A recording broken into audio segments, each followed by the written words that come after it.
This is John with Cruising Addicts, and we sailed on Carnival Pride back in December of 2023.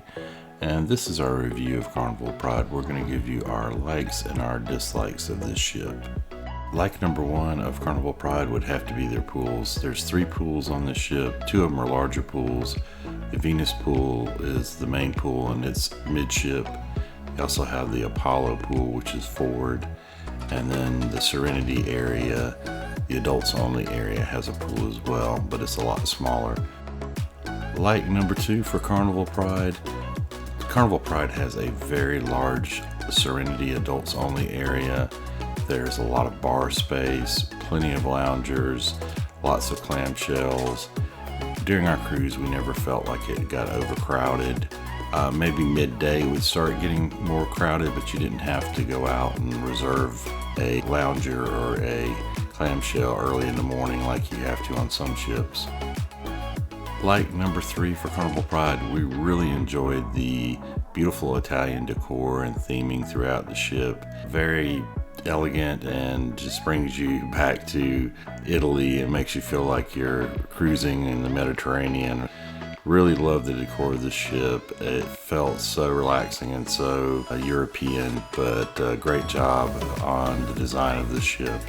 Like number 4 for us was the Fahrenheit 555 Steakhouse. It was our first time dining in the Steakhouse on a Carnival ship, and it was absolute perfect experience. I have a review of that experience in another video. I'll link that in the description, but it was an awesome experience. Everything was perfect. It was almost too perfect, but great ambiance, excellent service. The food was cooked to perfection. The views were amazing. And check out that video for more details of the Fahrenheit 555 Steakhouse. Like number 5 of Carnival Pride for us was the outdoor public space. Lots of it, plenty of loungers, never felt crowded outdoors. This is a smaller ship, around 2,200 passengers, but it doesn't feel like a smaller ship. There is a lot of public space on this ship, and everyone seemed very dispersed. I would say out of all of our experiences, this was the least crowded feeling ship that we've sailed on. And from what we've heard from others, these Spirit class ships are like that.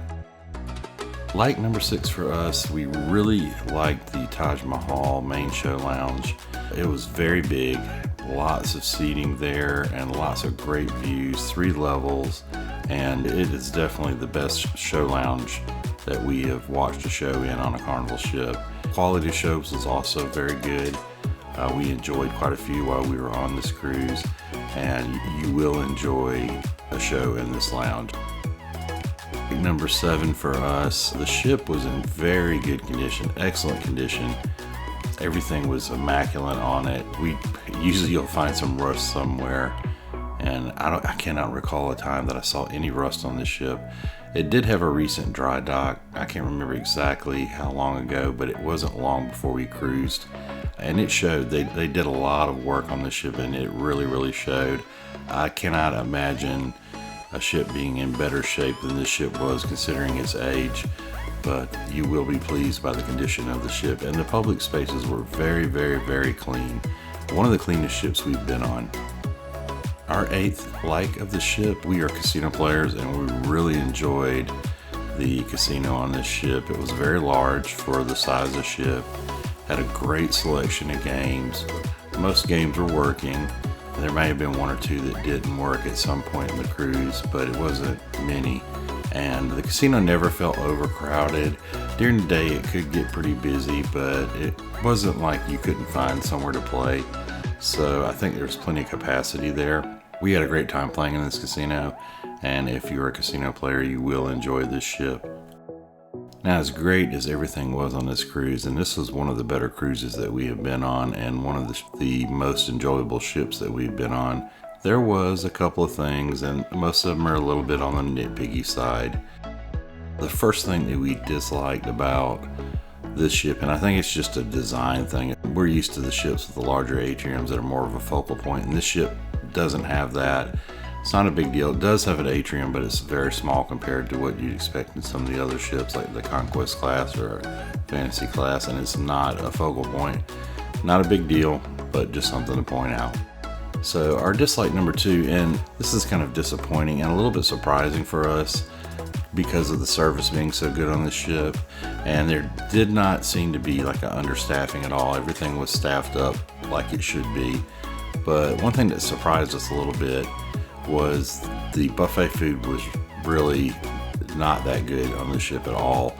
Most of the time the food was cold or undercooked, like watery eggs, which I don't like the eggs at the buffet anyways, but when you're in a crunch and you don't have time to go to the main dining room, sometimes it's your only option. Most of the time it was just stuff being cold and undercooked and just rushed. It looked like it was really rushed to be prepared. Dislike number 3, and this wasn't a huge deal.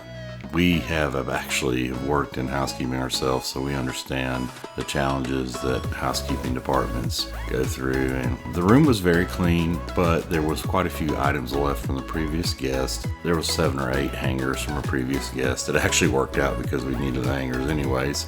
But there were some plastic hangers left behind, and it's not a huge deal. It's not like finding something on the floor or a pill or something like that on the bathroom floor.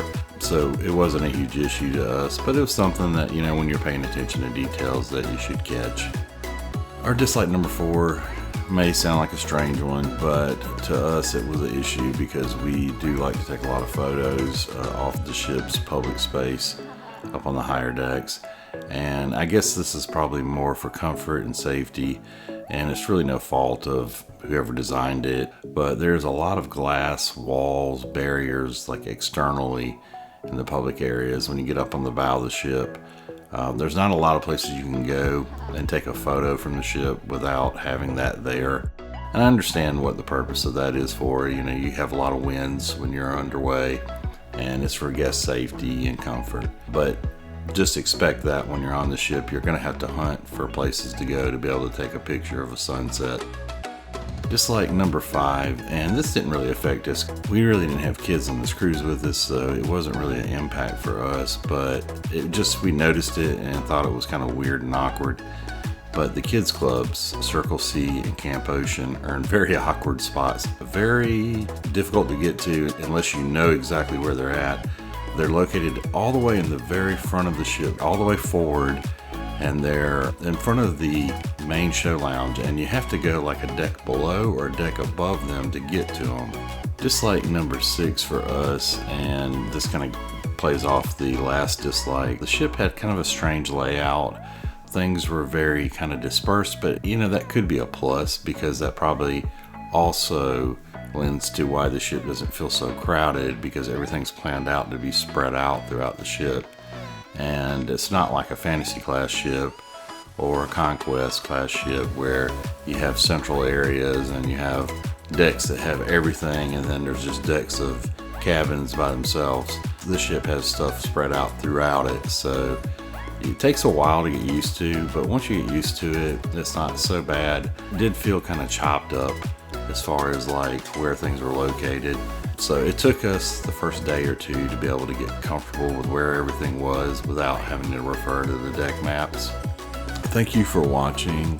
Please make sure to check out our Fahrenheit 555 Steakhouse review video, and also we have a tour of this ship. Check that video out as well. Don't forget to hit that thumbs up button, liking this video, subscribe to our channel for more great content, and visit our website cruisingaddicts.com. Happy sailing.